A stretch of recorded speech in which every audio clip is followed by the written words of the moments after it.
आळी जिच्यापासून आता फुलपाखरू बनणार आहे। आता किती दिवस झालं वाट बघतीये, पण अजून पण तिच्यामध्ये काहीच प्रोग्रेस नाहीये। नमस्कार, मी प्रीती।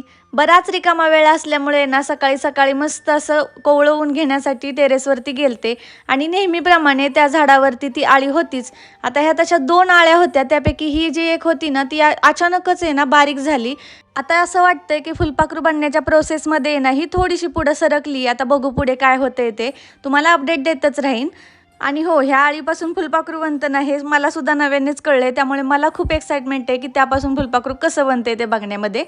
आणि बरेच दिवस झालं मी नोटीस करते की ह्या झाडाला आहे ना तेवढीच फुलं येतात जेवढे माझ्या घरामध्ये देव आहेत, आणि बरोबर तेवढे पुरून जात आहेत। इकडे माझ्यासाठी दूध तापवायला ठेवलं होतं आणि ह्यांच्यासाठी चहा ठेवला होता। मी काय सकाळचा एवढा चहा घेत नाही, त्यामुळे त्यांच्यासाठी चहा करून घेतला। त्यानंतर मस्त अशी देवपूजा केली आणि फुलं देवाला ठेवली ना, इतकं प्रसन्न वाटतं ना घरामध्ये। आणि इकडे ना ह्यांना मी कालच्या व्हिडिओमध्ये मुद्दाम घेतलं, त्यामुळे ना चिडून बसले होते माझ्यावरती, म्हणून असे करतायत। भेटूया उद्याच्या ब्लॉगमध्ये। Okay, bye.